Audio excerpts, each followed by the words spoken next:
Bismillahirrahmanirrahim.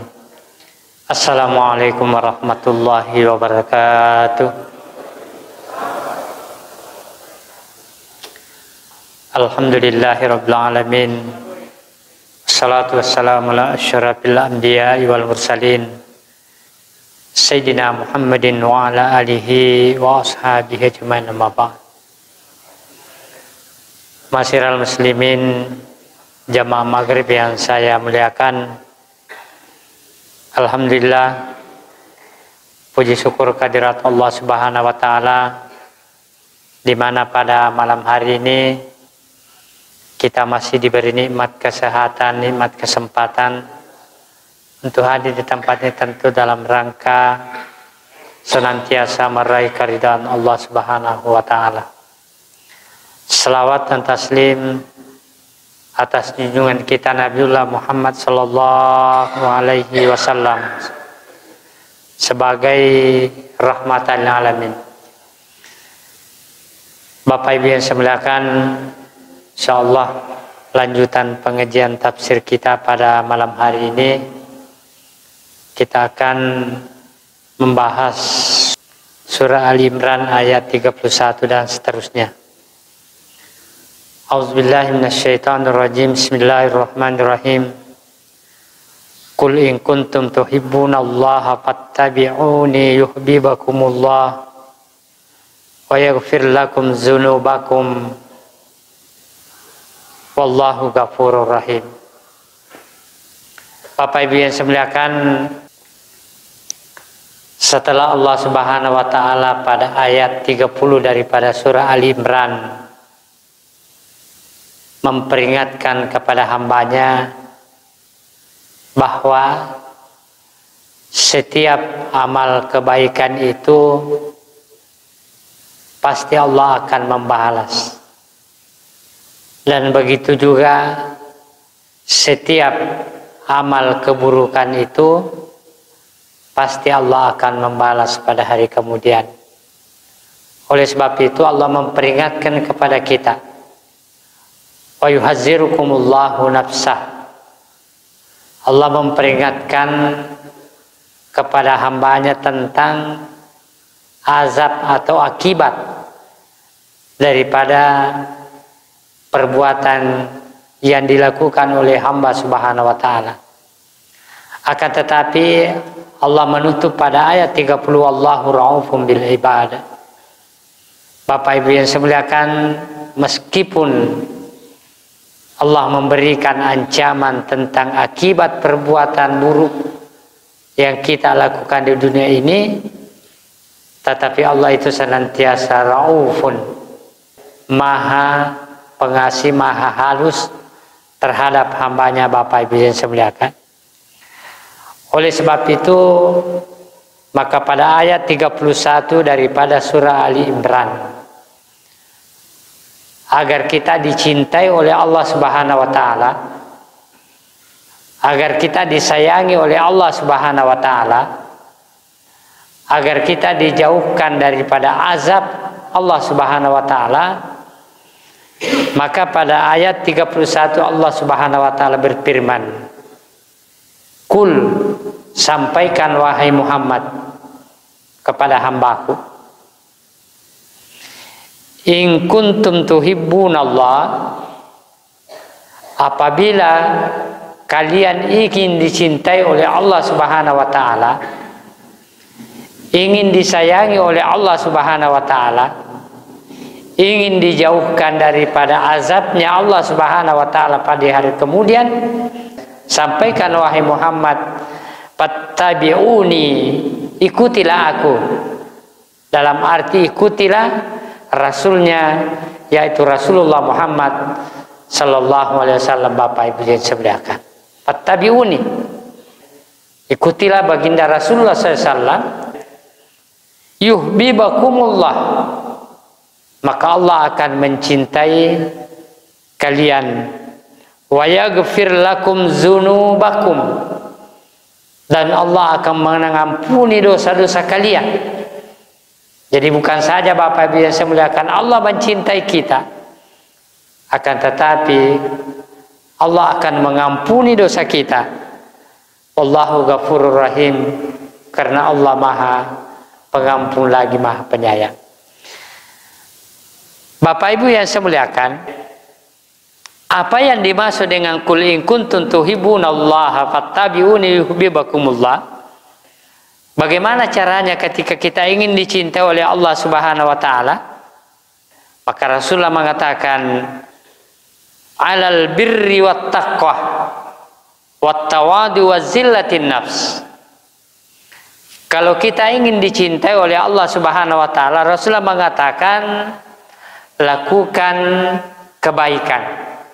Albir, Bapak Ibu yang saya muliakan, lakukan amal soleh, terutama birrul walidain, Bapak Ibu yang saya muliakan. Kemudian yang kedua, wat taqwa, perbaiki takwanya. Kemudian wat tawadu, bukan hanya memperbaiki takwa, tetapi kita harus tawadu. Tawadu itu dalam pengertian rendah hati, bukan rendah diri.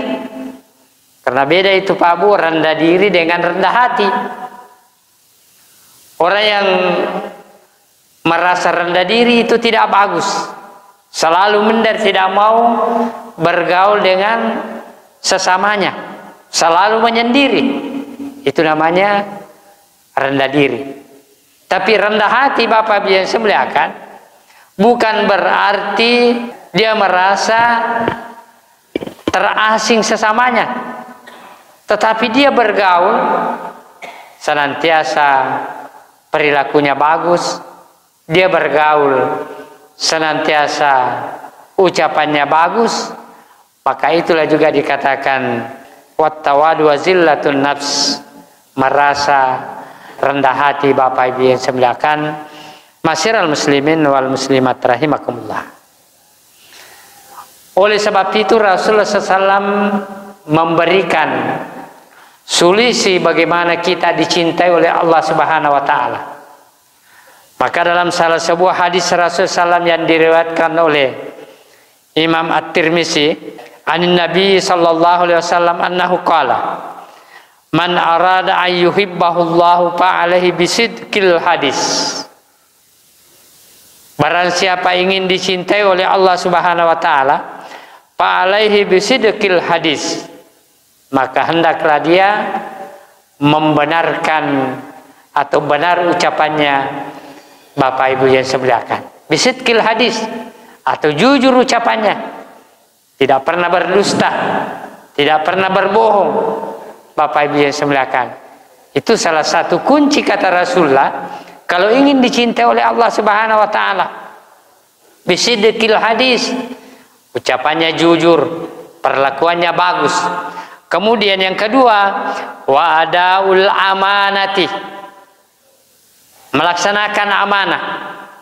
Amanah apapun yang diberikan oleh Allah kepada kita, termasuk Bapak Ibu yang saya muliakan, amanah salat. Inna aradana al-amanata 'ala samawati wal ardi wal jibali fa abaina ayyahmilnaha wa asfaqana minha wa hamalahal insanu innahu kana zaluman jahula. Termasuk amanah salat, karena amanah salat ini pernah ditawarkan kepada langit. Langit tidak mampu melaksanakan amanah salat. Pernah ditawarkan kepada bumi, dunia, tanah, dan tanah pun tidak mampu melaksanakan amanah salat. Pernah ditawarkan kepada gunung, gunung pun tidak mampu melakukan amanah ini. Wa hamalahal insanu innahu kana zaluman jahula. Ketika manusia ditawarkan, maka manusia mengakui amanah ini, Bapak Ibu yang saya muliakan, melaksanakan amanah. Atau amanah yang berkaitan dengan kehidupan kita, Bapak Ibu yang saya muliakan. Tugas-tugas yang kita lakukan juga itu amanah. Tangan yang diberikan oleh Allah Subhanahu wa taala ini adalah amanah. Wa adaul amanati, bagaimana kita bisa mempergunakan tangan dengan bagus.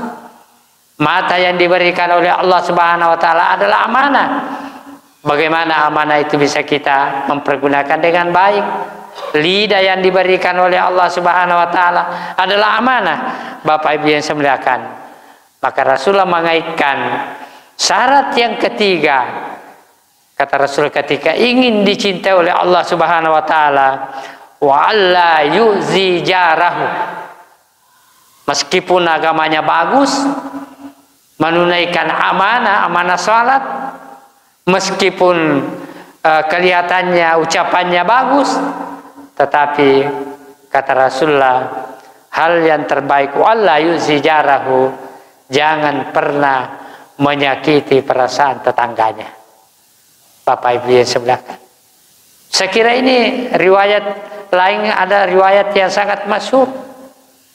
Ketika seseorang bertanya kepada baginda Rasulullah SAW, ya Rasulullah, si fulan salatnya bagus, ya salat lailnya, qiyamul lailnya bagus, puasanya bagus, tetapi dia menyakiti tetangganya. Apa kata Rasulullah? Bahwa finnar, maka tempatnya adalah neraka. Sebaliknya kata sahabat, ya Rasulullah, si fulan sholatnya sederhana, biasa-biasa saja, tetapi dia tidak pernah menyakiti perasaan tetangganya.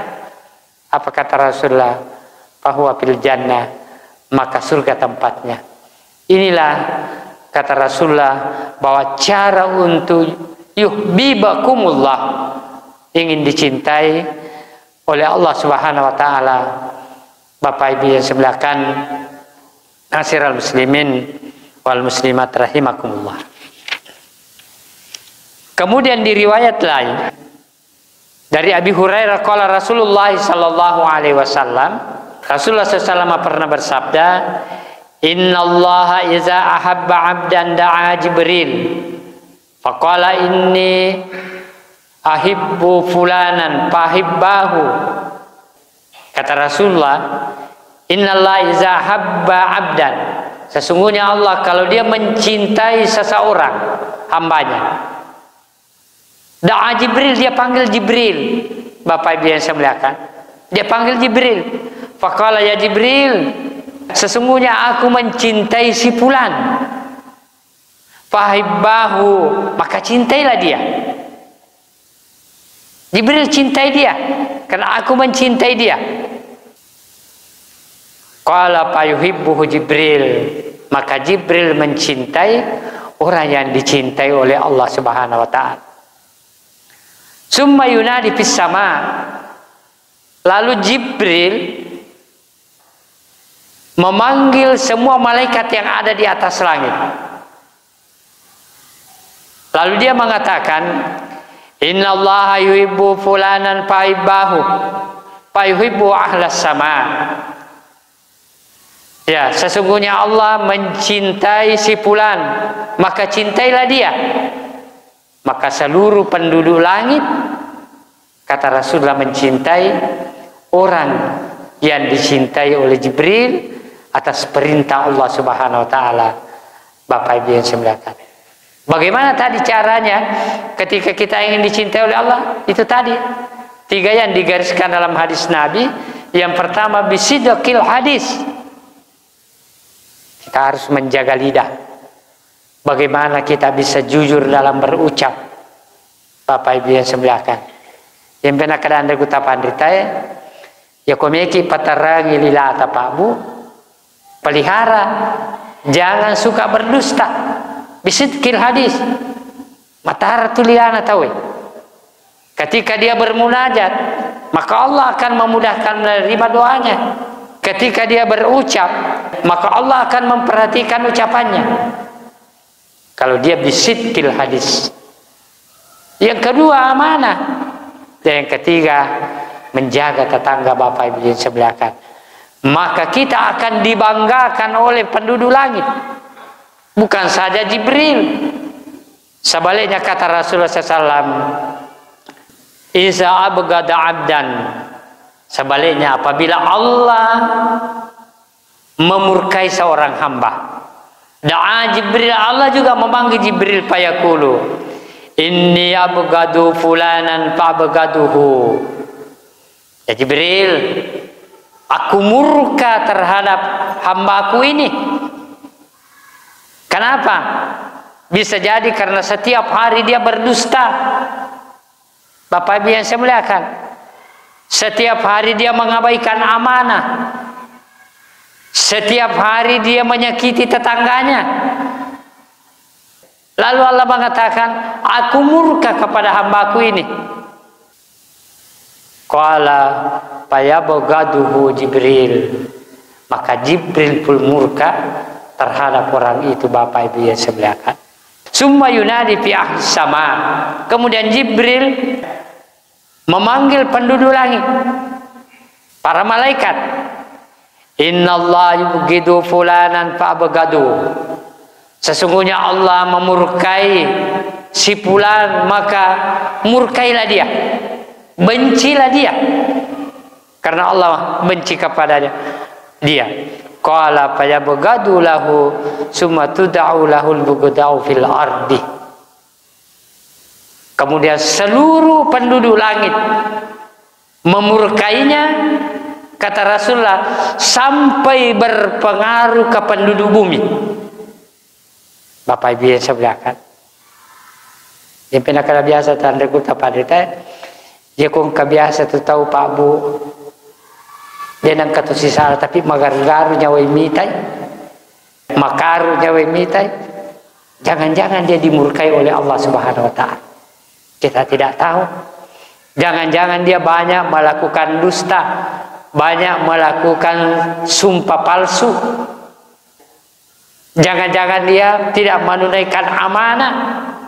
Jangan-jangan dia suka menyakiti tetangganya. Karena itu ada pengaruhnya di muka bumi, kata Rasulullah SAW. Ketika Allah membenci kita, lalu memanggil malaikat Jibril, lalu malaikat Jibril menyampaikan kepada penduduk langit, maka itu sangat berpengaruh kepada penduduk bumi. Bapak bisa sebelah dalam arti umat manusia. Masyiral muslimin wal muslimat rahimakumullah. Kemudian pada ayat selanjutnya,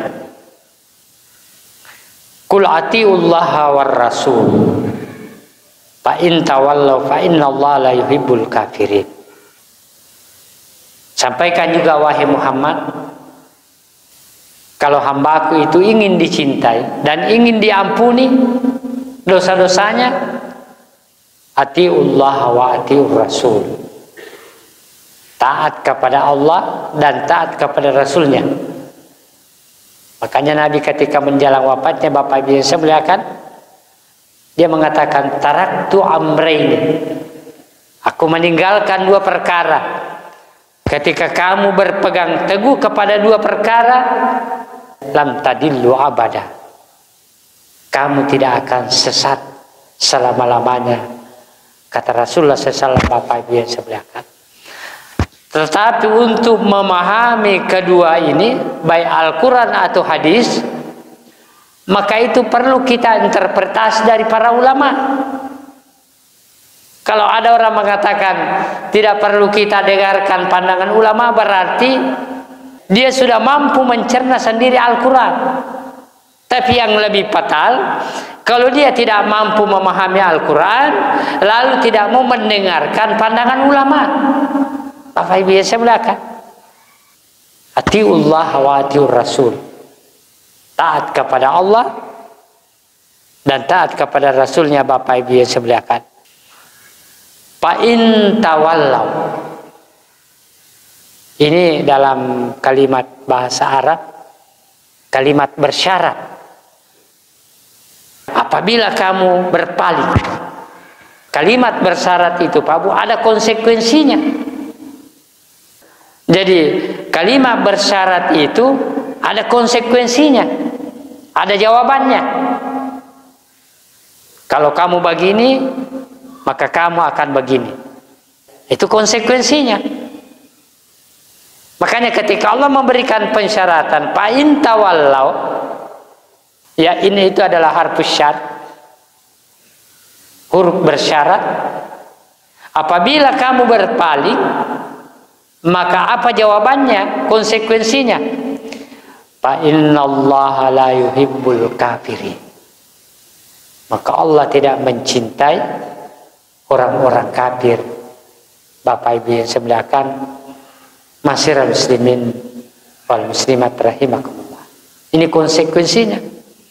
Apabila kamu senantiasa berdusta, senantiasa berbohong, apabila kamu mengabaikan amanah, tidak menunaikan amanah apa yang diberikan oleh Allah Subhanahu wa taala kepada kalian, dan apabila kamu senantiasa menyakiti tetangga kalian, meskipun sholatmu bagus, meskipun ibadahmu bagus, tetapi selalu menyakiti perasaan tetangga, itu dikatakan fa'in tawallu, berarti kamu berpaling. Maka sesungguhnya Allah tidak menyukai orang-orang yang berpaling dari perintah Allah dan Rasulnya. Masyiral muslimin wal muslimat rahimakumullah. Setelah Allah Subhanahu wa taala, Bapak Ibu yang saya muliakan, membandingkan kepada hambanya dua persoalan. Antara ancamannya bagi orang-orang yang melakukan keburukan dengan ganjaran orang-orang yang melakukan kebaikan, lalu memberikan arahan bagaimana kita supaya dicintai.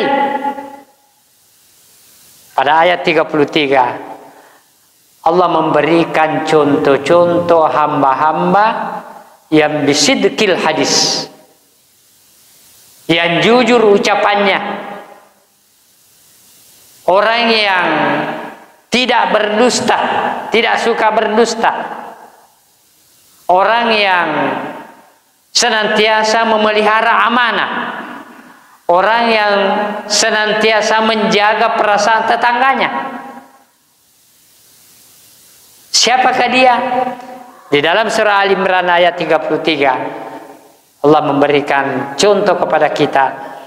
Innallaha astafa Adama wa Nuhan wa ala Imrana wa ala Ibrahima wa ala Imrana alal alamin. Inilah contoh-contoh orang yang sidqil hadis, yang jujur dalam ucapannya, Bapak Ibu yang saya muliakan. Makanya Allah mengatakan sesungguhnya Allah memilih Adam. Yang kedua wa Nuhan, dan Nabiullah Nuh alaihissalam ketika beralih kepada Ibrahim, dia mengatakan wa ala Ibrahim, keluarga Ibrahim, wa ala Imrana, keluarga Imran, alal alamin, di dunia semesta ini, Bapak Ibu yang saya muliakan. Jadi ketika Allah berbicara tentang Adam, dia berbicara tentang pribadinya Adam. Dia tidak berbicara tentang keluarganya Adam. Innallaha astafa Adam. Kenapa Adam dipilih oleh Allah Subhanahu wa taala disebutkan dalam ayat ini? Bapak Ibu yang saya muliakan, ternyata Nabiullah Adam memiliki 5 kelebihan yang diberikan oleh Allah Subhanahu wa taala. Kelebihan pertama, khalaqahu biyadihi fi ahsani suwar. Fi ahsani surah bi qudrati. Adam itu diciptakan oleh Allah biyadihi, dengan tangan kekuasaannya Allah Subhanahu wa taala sendiri. Bapak Ibu yang saya muliakan. Jadi Adam itu Allah sendiri yang menciptakan dengan tangan kekuasaannya. Itu satu kelebihan. Makanya Allah dikatakan Allah memilih innallaha astafa Adam. Kelebihan yang kedua dimiliki oleh Adam, annahu 'allamahul asma'a kullaha. Seluruh yang ada di muka bumi ini Allah telah memberikan ilmu kepada Nabi Adam, mengajarkan kepada Nabiullah Adam alaihissalam nama tumbuh-tumbuhan, sudah diajarkan semua. Bapak Ibu yang saya muliakan, di muka bumi ini. Itu kelebihan yang kedua diberikan oleh Nabiullah Adam alaihissalam. Kelebihan yang ketiga diberikan oleh Nabiullah Adam alaihissalam, amaral malaikata bi ayyasjudulah. Allah memerintahkan kepada malaikat untuk sujud kepada Adam. Sujud dalam arti tahiyya penghormatan, bukan sujud dalam arti ta'budiyah beribadah. Itu harus dibedakan, Pak. Sujud dalam arti tahiyya penghormatan, bukan sujud ta'budiyah menghamba. Ini 3 kelebihan diberikan oleh Nabiullah Adam alaihissalam. Kelebihan yang keempat diberikan oleh Nabi Adam, askunuhul jannah. Nabi Adam ditempatkan di surga. Nabi Adam sudah pernah menempati surga. Bapak Ibu yang sebelakan. Dan yang kelima, 5 kelebihan diberikan oleh Nabiullah Adam, ja'alahu abal bashar, dijadikan sebagai bapaknya manusia. Ambon atau linoy. Inilah 5 kelebihan diberikan oleh Nabi Adam. Makanya Allah mengatakan innallaha astafa Adam. Bapak Ibu yang sebelakan, Allah memilih Adam sebagai hamba yang dimuliakan. Wa Nuhan, Nuh, pribadinya juga Nuh. Bapak Ibu yang sebelakan, pribadinya juga Nuh disampaikan, bukan keluarganya.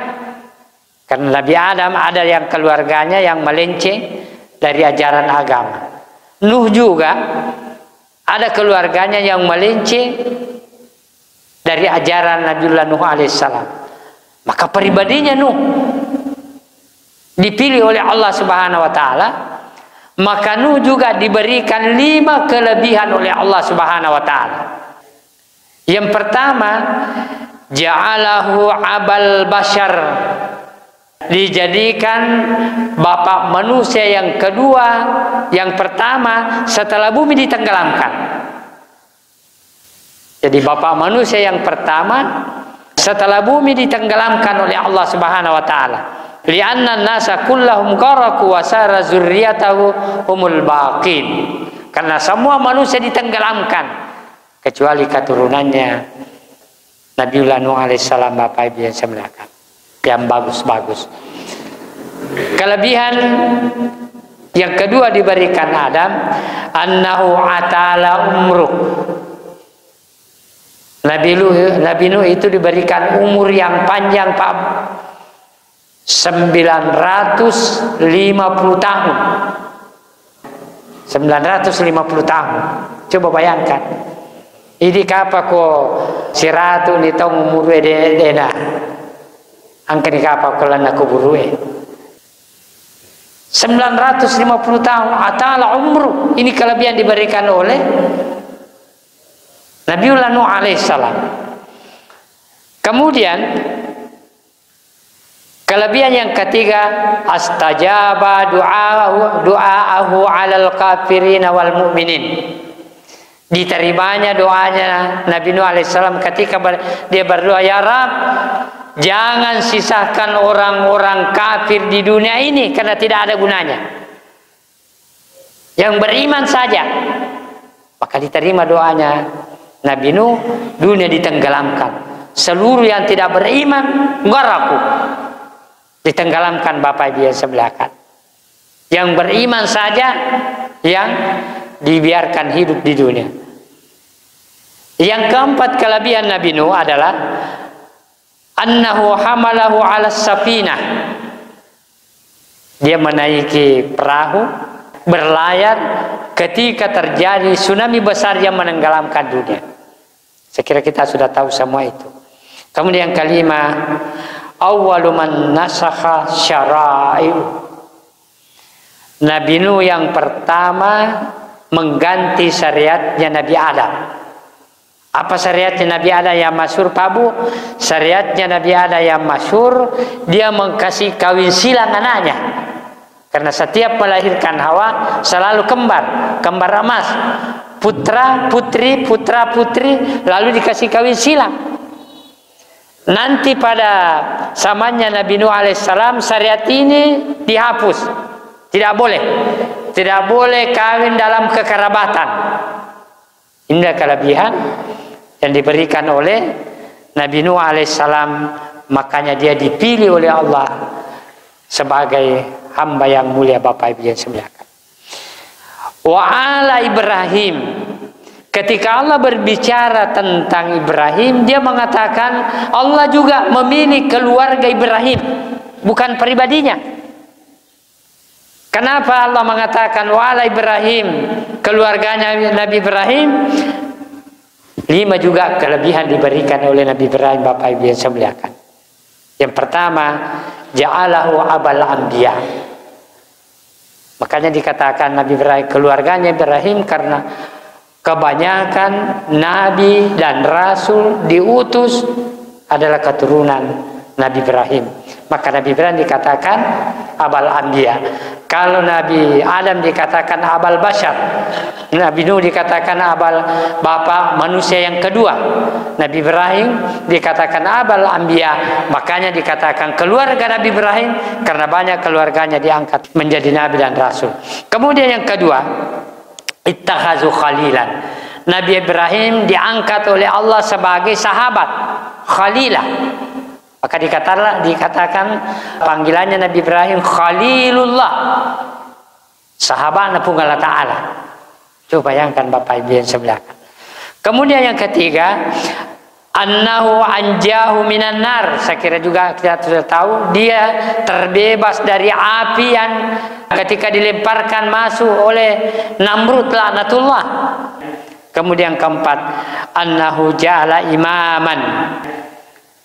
Dia diangkat sebagai panutan dengan keturunannya.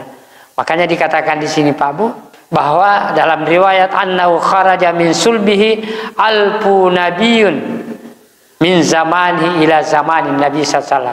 Jadi antara Nabi Ibrahim dengan Nabiullah Muhammad SAW, keturunannya silsilahnya Nabi Ibrahim diangkat menjadi nabi dan rasul itu kurang lebih 1000. Bapak Ibu yang saya muliakan, makanya dikatakan Abul Anbiya. Dan yang kelima, Nabi Ibrahim pernah diuji oleh Allah, tapi dia lolos dengan ujian. Ujian pertama ujian keimanan, ujian yang kedua ujian kemiskinan, ujian yang ketiga ujian kekayaan. 3 ujian ini Pak atammahunna, Nabiullah Ibrahim berhasil melalui. Bapak Ibu yang saya muliakan. Kemudian yang terakhir, kenapa Allah memilih keluarga Imran? Bukan pribadinya Imran, keluarganya Imran. Ada 2 interpretasi ulama di sini, Pak.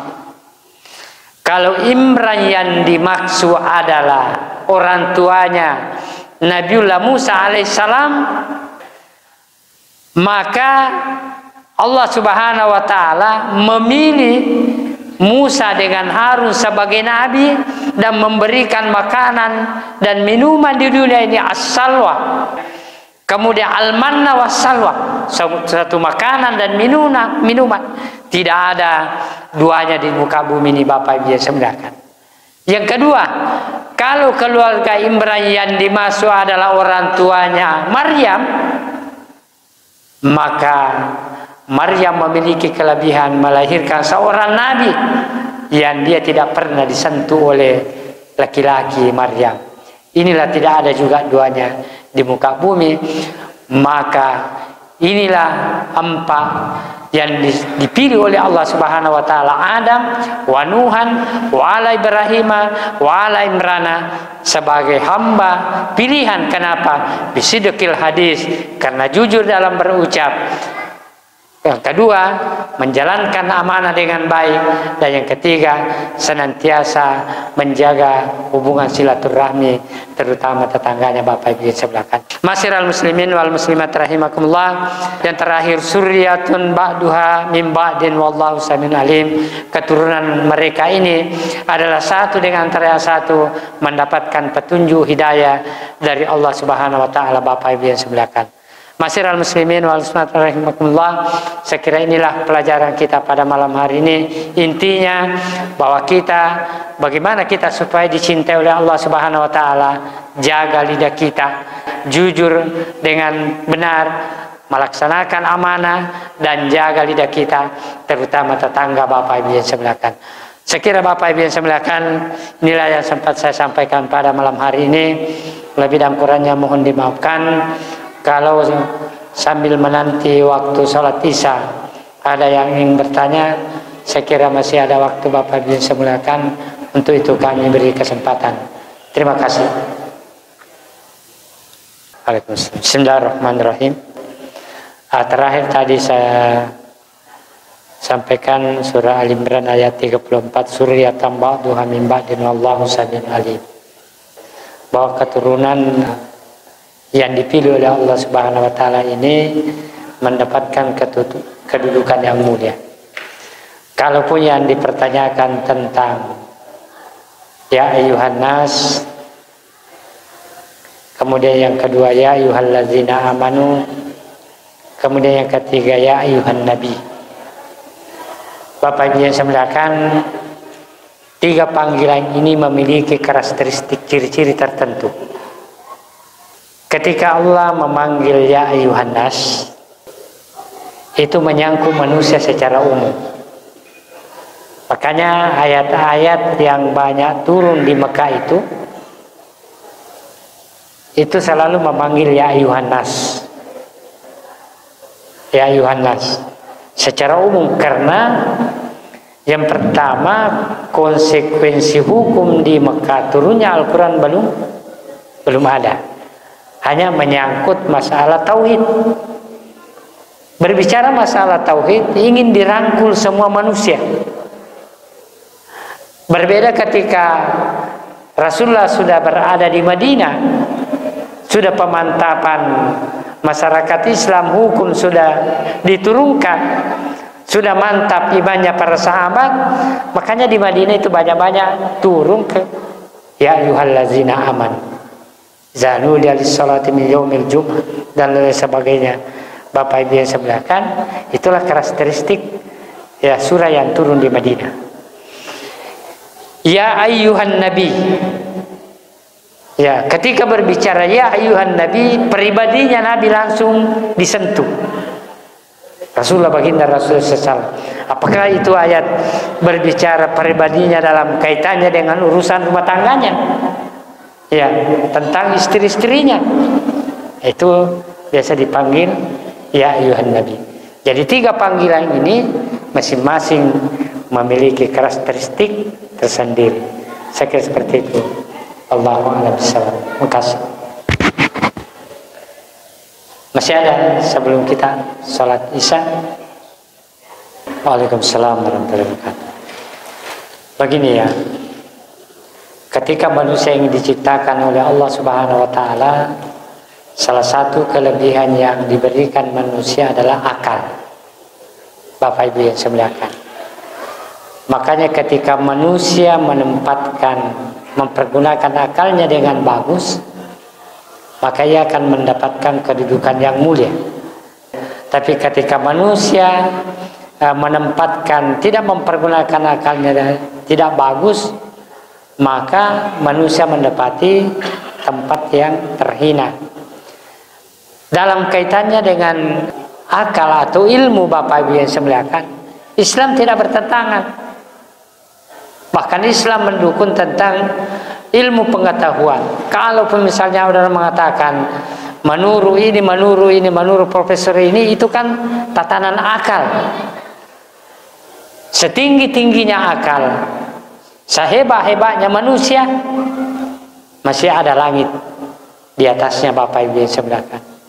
Makanya kisahnya ketika Nabiullah Musa alaihissalam merasa ilmunya sudah cukup, itu diberikan peringatan oleh Allah Subhanahu wa taala.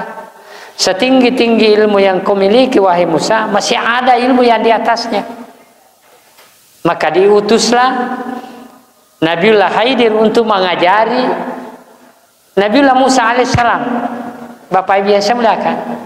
Makanya akal harus sejalan dengan kalbu. Makanya ketika rasio kita menyatu dengan kalbu, Bapak Ibu yang saya muliakan, maka itu melahirkan akal yang positif. Tapi ketika hanya orang mengandalkan rasionya, meninggalkan kalbunya, maka itulah rasio yang mudah dipatahkan, Bapak Ibu yang saya muliakan. Makanya dalam pandangan agama mengakui dua kebenaran. Kebenaran yang dicapai oleh akal dan kebenaran yang dicapai oleh kalbu. Bapak Ibu yang semuakan, dalam kehidupan dunia kita ini memang Islam mengakui akal itu benar, tapi tidak selamanya benar. Ketika dia tidak melibatkan tentang kalbu, Bapak Ibu yang semuakan. Begitu juga sebaliknya. Seseorang ketika hanya mengandalkan kalbunya, tidak mempergunakan rasionya, itulah yang biasa dikatakan orang, istilahnya anak muda sekarang, baper, terlalu bawa perasaan. Itu juga tidak bagus. Maka kedua ini kita harus libatkan dalam mengukur suatu kebenaran, Bapak Ibu yang semuakan. Segera seperti itu, untuk mengukur kebenaran libatkan rasio dan libatkan kalbu yang melahirkan akal yang positif, Bapak Ibu yang semuakan. Saya kira seperti itu. Wallahu a'lam bishawab. Terima kasih. Ya, silakan. Bismillahirrahmanirrahim. Yang namanya manusia itu, Pak Bu, pasti ada potensi perselisihan.